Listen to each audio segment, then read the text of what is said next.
कई दिनों से यूजीसी पर एक विवाद हो रहा है और यूजीसी का विवाद यहां से शुरू होता है कि सरकार पढ़ने वाले बच्चों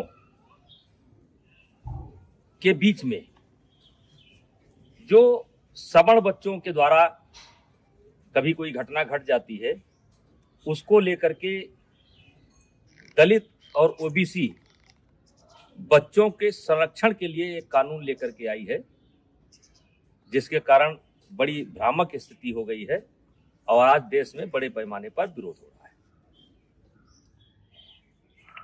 ये मेरे सामने कुछ बच्चे हैं, इसमें हमारे भी बच्चे हैं और दलित समाज और पिछड़े समाज, लगभग हर समाज के बच्चे हैं। ये रोज साथ में खेलते हैं। कितने दिन से तुम लोग साथ में खेल रहे हो? 5 साल से ये बच्चे डेली शाम को आते हैं और खेलते हैं। फिर इनको कोई नाश्ता पानी? जैसे लड्डू, मिठाई, चाय, आम, मटर, सीजनल। यानी जो घर पर रहता है वो ये लोग साथ में बैठ करके ये नाश्ता करते हैं। ये कोई कानून के तहत नहीं कर रहे हैं, ये कानून के बंदिश से नहीं खेल रहे हैं। ये हमारी सनातन की परंपरा रही है, हमारे नस नस में है। पंडित दीनदयाल जी ने कहा था कि जो नीचे हैं उनको ऊपर लाना है, और यही हमारी सनातन परंपरा है, यही हमारी सवर्ण परंपरा है कि जो नीचे हैं उनके साथ भेदभाव ना करना, ऊपर लेकर के आना। इसका मिसाल ये किसी कानून के तहत नहीं हो रहा है। और आज मैं सरकार से कहना चाह रहा हूं कि समाज कैसे चलता है, ये ऑफिस में बैठ करके समाज को नहीं चलाया जा सकता है। समाज को चलाना है तो गांव आइए और गांव में देखिए कि बिना भेदभाव के, बिना किसी जातीय रंग के एक साथ बच्चे खेलते हैं। कोई बच्चा किसी की जात नहीं पूछता है। क्या आप चाहते हैं कि भविष्य में इस घर के अंदर एंट्री दी जाए तो ओबीसी को ना दी जाए? क्या आप चाहते हैं इस घर में एंट्री दी जाए तो दलित को ना दी जाए? क्या आप चाहते हैं? ऐसा आप माहौल खड़ा कर रहे हैं तो आपसे हाथ जोड़ करके विनती है, इस मामले को वापस लीजिए।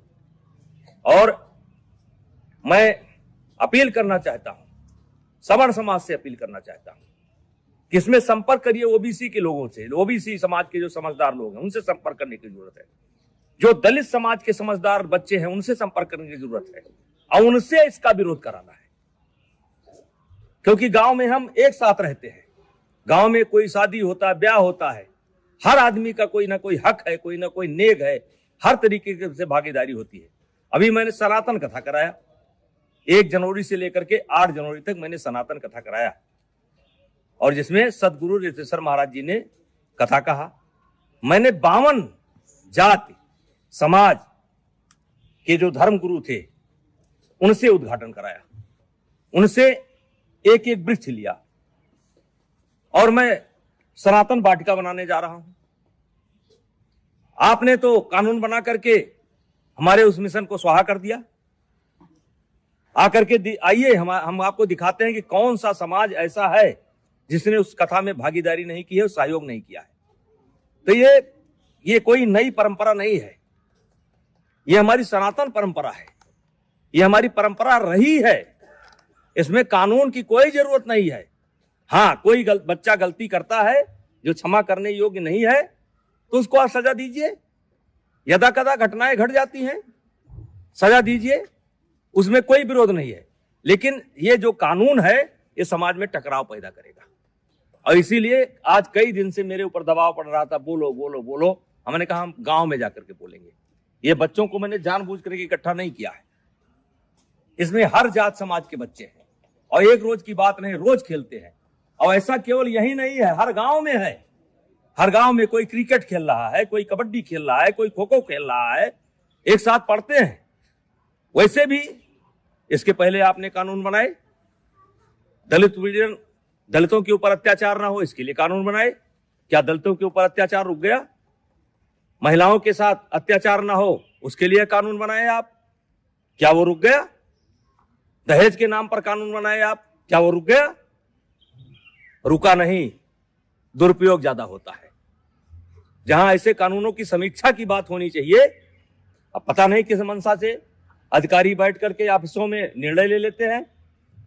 अब वो चाहते हैं कि ये बच्चे अगर दोस्ती करें तो जात देख करके करें, वर्ग देख करके करें। तो मैं इस कानून के पूर्णतया विरोध में हूं। अगर जरूरत पड़ेगी तो आंदोलन होगा, लेकिन आंदोलन में केवल क्षत्रिय नहीं होंगे, सनातन धर्म के मानने वाले सब होंगे, दलित भी होंगे, पिछड़े भी होंगे। ऐसे कानून की जरूरत नहीं है जो कानून हमको बांटता हो। ऐसे कानून की जरूरत नहीं है। तो कृपया हाथ जोड़ करके विनती है, मैं बहुत छोटा आदमी हूं, मैं जानता हूं कि इसका असर पता नहीं आप पर पड़े कि ना पड़े, लेकिन ये गांव ऐसे नहीं चलता है। अगर इस लोकतंत्र को जिंदा रहना है तो गांव में क्या हो रहा है इसको देखना पड़ेगा। ऑफिस में बैठ करके आप गांव को नहीं देख सकते। तो कृपया यह बंद करिए। सवर्णों के बीच में झगड़ा होता है, ब्राह्मणों ठाकुरों के बीच में भी झगड़ा होता है, दलितों के बीच में झगड़ा होता है। कहां तक आप कानून बनाएंगे? तो भाईचारा स्थापित करिए। और ये जो कानून है ये समाज को फाड़ फाड़ कर देगा, और इससे आने वाले समय में देश का बहुत नुकसान होगा, राष्ट्र का बहुत नुकसान होगा, समाज बढ़ जाएगा। कृपया हाथ जोड़ करके विनती है, ऐसे कानून न लाएं। कहने को तो बहुत कुछ इच्छा है, बोला जा सकता है, लेकिन बोलने की कोई आवश्यकता नहीं है। इस कानून से ये बच्चे बढ़ जाएंगे, ये जात देख करके दोस्ती करेंगे। कितने साल से आते हो तुम लोग? 5 साल से आते हो। और कुछ नाश्ता पानी मिलता है? हैं? खेलते हो? तो मैं जो लोग भी लेकर के आए हैं उनसे कहना चाहता हूं कि ये कानून आपका समाज में भेदभाव पैदा करेगा और ये बच्चे बढ़ जाएंगे, और ये देश के लिए अच्छा नहीं होगा। और मैं इस कानून में, वैसे मैं एबीपी का बयान देख रहा था, संतुलन की बात की गई है। इस कानून में संतुलन नहीं है। आपने एक पक्ष को अपराधी बना करके खड़ा कर दिया है, और वकील का भी मौका नहीं दिया कि इनका वकील कौन होगा। तो जो गलत करता है उसको सजा मिलनी चाहिए, चाहे क्षत्रिय समाज का हो, चाहे ब्राह्मण समाज का हो, चाहे किसी समाज का हो, वो सजा का हकदार है। उसका कोई समर्थन नहीं करेगा, हमारा कोई समाज समर्थन नहीं करेगा।